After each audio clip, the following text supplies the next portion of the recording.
आए दिन तुम देख रहे हो, उनकी आबरुआं लूटी जाती हैं, उनके साथ खिलवाड़ हुआ करता है, उनकी अस्मिता लूटी जाती है, और पूरे हिंदुस्तान में एक षड्यंत्र रचा जा रहा है सुनियोजित तरीके से। हमारी भारत की संस्कृति को तहस नहस करने का दुष्प्रयास चल रहा है, हमारी परंपराओं को छीना जा रहा है, हमारी धार्मिक आस्थाओं को छीना जा रहा है। और ये बेटियां गोरी चमड़ी और अच्छे स्मार्ट शकल देख करके अपनी जिंदगी को बर्बाद कर लिया करती। मत करिए ऐसा, ध्यान रखिए। साल 2 साल में क्या फेसबुक से दोस्त बन जाता है, क्या रास्ते में दोस्त बन जाता है। 1 साल के प्यार में 26 साल के प्यार को ठुकरा कर बेटी भाग जाया करती है। जिस माँ बाप ने बड़ा किया है, पाल पोस करके बड़ा किया है, जिस माँ बाप ने इतने एहसान किए हैं तुम्हारे ऊपर, अपने अरमानों का गला काट करके तुम्हारी जिंदगी को बनाना जिस माँ बाप का सपना रहा है, जिस माँ बाप ने तुम्हें इज्जत की जिंदगी दी है, आज उस माँ बाप का सिर झुकाकर समाज में तुम चंद दोस्तों के साथ भाग जाया करती हो। ध्यान रखिए, ये कैसा तुम्हारा जीवन है। मान्यवर, निवेदन है मेरा आपसे, वो स्थिति होती है ऐसी बेटियों की कि यहां से हमारी समाज की बेटियों को ले जाया जाता है, उनका दैहिक शोषण होता है, और जब जी भर जाता है कामुकता की मंडी में उन्हें बेच दिया जाता है। ध्यान रखना, वो बेटी जो भाग करके गई है वो दोबारा कैसा जीवन जिएगी? दोबारा समाज क्या उसे एक्सेप्ट करेगा? क्या परिवार उसे एक्सेप्ट करेगा? क्या कोई लड़का ऐसा है जो भागी हुई लड़की से शादी करने की ताकत रखता हो? कोई नहीं करेगा। ध्यान रखना, उसके लिए एक ही रास्ता बचता है, फिर वो आत्महत्या कर लेती है या कामुकता की मंडी में जाकर व्यवसाय और देह का धंधा प्रारंभ कर दिया करती है। मान्यवर, सावधान हो जाएं हमारी बेटियां। एक बात याद रखना, इज्जतदार घर की लड़की अपने मुंह से पति नहीं मांगा करती हैं, जो माँ बाप दे देते हैं उसे स्वीकार कर लिया करती हैं। ध्यान रखिए, अपने मुंह से अपना पति मांगते हो, ये कैसा चरित्र है हमारा? अरे हम तो उस परंपरा में जीने वाले लोग हैं, हम उस संस्कृति में जीने वाले लोग हैं जहां पिता यदि कोढ़ी से भी शादी कर दे तो मेरे समाज की बेटी कोढ़ी श्रीपाल को भी अपना भाग्य समझ के स्वीकार करती है, और वह कहती है यदि मेरा भाग्य सही होगा तो इस कोढ़ी को भी कंचन सी देह में परिवर्तित कर दूंगी। ध्यान रखना, ये हमारी आदर्श हैं, ये रारिया मैना सुंदरी हमारे देश की आदर्श है, समाज की आदर्श हैं। इन्होंने अपने मुंह से पति नहीं मांगा, पिता ने कहा बोल बेटी कैसा पति चाहिए, बोल बेटी कैसा पति चाहिए। उसने कहा जो मेरे भाग्य में होगा वही मेरा पति होगा। कोढ़ी की देह को कंचन बनाने की ताकत रखो बेटियों, ये चमचमाती देह में फिजूल में फिसल करके जिंदगी को बर्बाद मत करिए। मैं माताओं बहनों से भी निवेदन करूंगा, अपनी बेटियों को विश्व सुंदरी बनाने का सपना मत देखो, अपनी बेटियों को मिस वर्ल्ड बनाने का सपना मत देखो। इतना आधुनिकता में मत ढालो कि मेरी बेटी मिस वर्ल्ड बनेगी, मिस यूनिवर्स बनेगी, विश्व सुंदरी बनेगी। मैं पुलक सागर सपना देखता हूं, तुम माँ बाप होके बेटी को विश्व सुंदरी बनाने का सपना देखते हो, और मैं संत होके कहता हूं मेरी समाज की बेटी विश्व सुंदरी नहीं, मेरी समाज की बेटी तो ब्राह्मी सुंदरी और मैना सुंदरी बनना चाहिए, एक आदर्श स्थापित करना चाहिए, सीता जैसी सती बनना चाहिए। ध्यान रखना, सीता ने लाख प्रलोभन देने के बाद भी, 2 वर्ष तक रावण की लंका में रहने के बाद भी न रावण के वैभव पर निगाह डाली, न रावण की शक्तियों पर निगाह डाली, न रावण की उपलब्धियों पर निगाह डाली। उसने कहा होगा 3 खंड का अधिपति रावण, मेरा पति तो वनवासी राम ही हुआ करता है, उसके अलावा कोई और मेरा पति नहीं हो सकता है। ध्यान रखिए, कोई आकर्षण में नहीं फंसी सीता, ध्यान रखना।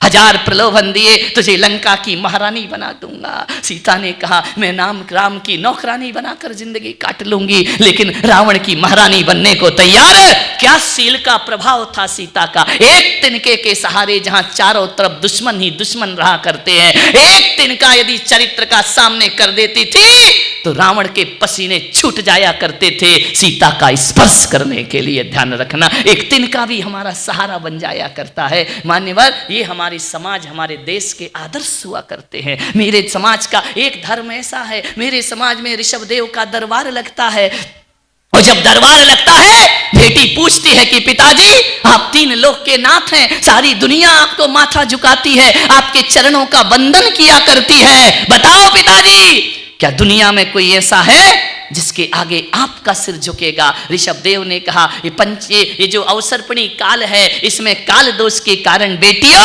मुझे जब तुम्हारा विवाह करना पड़ेगा तो मुझे तुम्हारे पति के सामने मस्तक झुकाना पड़ेगा। मेरे समाज की बेटी कहती है, तीन लोक के नाथ मेरे पिता जिसे सारा ब्रह्मांड प्रणाम करता है, हम तुच्छ बेटियों के कारण हमारे पिता का माथा झुके। मेरी समाज की बेटी कहती है, हम आजीवन ब्रह्मचर्य धारण करते हैं, हम विवाह नहीं करेंगे लेकिन अपने पिता का माथा झुकने नहीं देंगे। क्या आदर्श रहे उनके, आजीवन उन्होंने विवाह नहीं किया। ध्यान रखना, ब्रह्मचर्य की स्थापना करने वाली कोई देवी इस धरती पर हुई सबसे पहले तो ऋषभ पुत्री ब्राह्मी और सौंदर्य हुआ करती है। विचार करिए, सोचना है आपको, कहां गए वो आदर्श हमारे। ये ऐश्वर्या राय, ये दुनिया भर के कलाकार, फिल्मी, ये तुम्हारे आदर्श बन रहे हैं। ध्यान रखना, महापुरुष आदर्श नहीं बने। मैं पुलक सागर आपसे कहता हूं, ये दर्द है, पीड़ा है मेरी। ये फिल्मी हीरो हीरोइन तुम्हारा आदर्श है, ये तुम्हारा कैरेक्टर है, ये तुम्हारा चरित्र है। अरे पागलों, वो फिल्मों के पर्दे पर जो दिखते हैं ना, ये लड़के जो हीरो कपड़े उतार कर खड़े रहते हैं, कुछ नहीं होता, वो नोट कमा रहे हैं और तुम्हारी जिंदगी बर्बाद कर रहे हैं। ध्यान रखना, उन्हें पैसा मिलता है, तुम्हारा चरित्र चला जाता है। ध्यान रखिए, वो तो नोट कमा रहे, वो तो मूर्ख बना रहे हैं सारी दुनिया को। जितना सर्वनाश इस देश का पिक्चरों ने किया है, उतना इस संस्कृति को तहस नहस कोई नहीं कर पाया। अंग्रेज भी नहीं कर पाए, ध्यान रखना, मुगल भी नहीं कर पाए। सबसे ज्यादा हमारी सांस्कृतिक विरासत और चारित्रिक पतन में कोई कारण है तो तुम्हारी फिल्मों में आने वाली ये पिक्चरें तुम्हारे चरित्र के पतन का कारण है। मेरे भाई ध्यान रखिए, आपके घरों में इंटरनेट है, आपके मोबाइलों में इंटरनेट है, 24 घंटे क्या देखते हैं ये लोग। ध्यान रखिए मान्यवर, ये तुम्हारे जीवन को तहस नहस कर देंगे। ये हमारे आदर्श कैसे हो सकते हैं?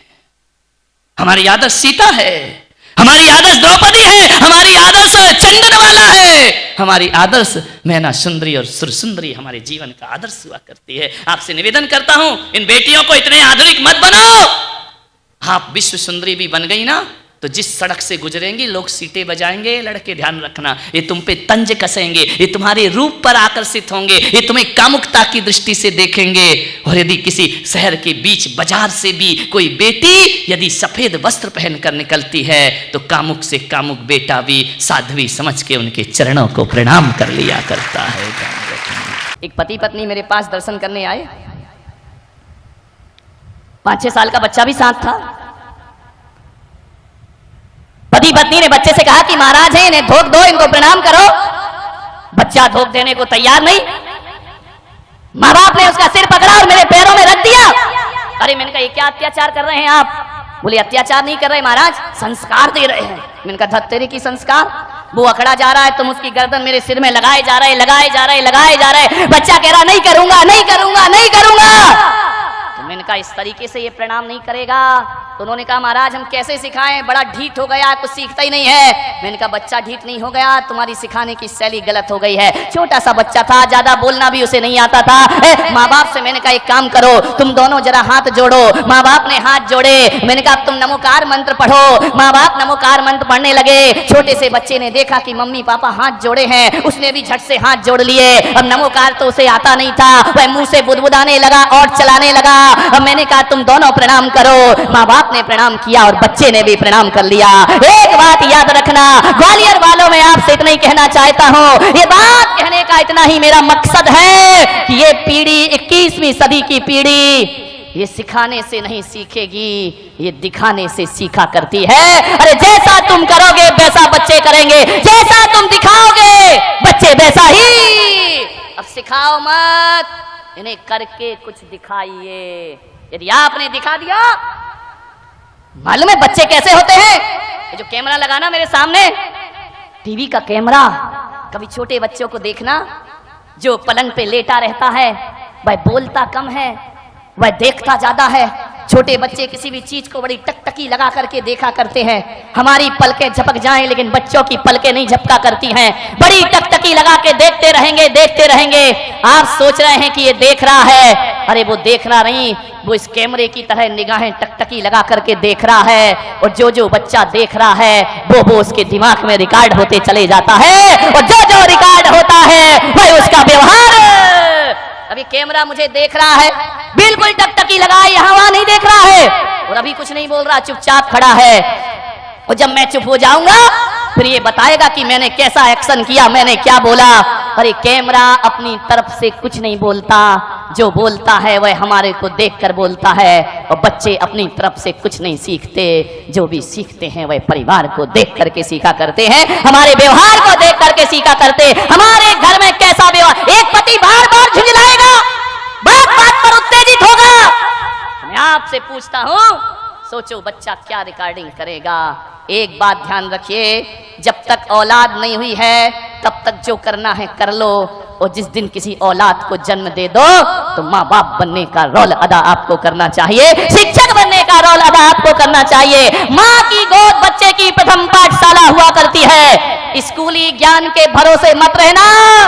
स्कूलों में तो केवल डिग्रियां पकड़ा दी जाएंगी, स्कूलों में डॉक्टर बनाया जाएगा, इंजीनियर बनाया जाएगा, वकील बनाया जाएगा, स्कूलों में आईएएस आईपीएस अफसर बना दिया जाएगा। लेकिन ध्यान रखना, स्कूलों में डिग्रियां मिलेंगी, तुम्हारे बेटे को डॉक्टर इंजीनियर बना देंगे, लेकिन एक बात ध्यान रखना, स्कूल की शिक्षा डॉक्टर और इंजीनियर बनाती है, माँ बाप की शिक्षा एक अच्छा इंसान बनाया करती है। आप अपने बच्चे को अच्छा इंसान बनाइए, एक आदर्श व्यक्ति बनाइए।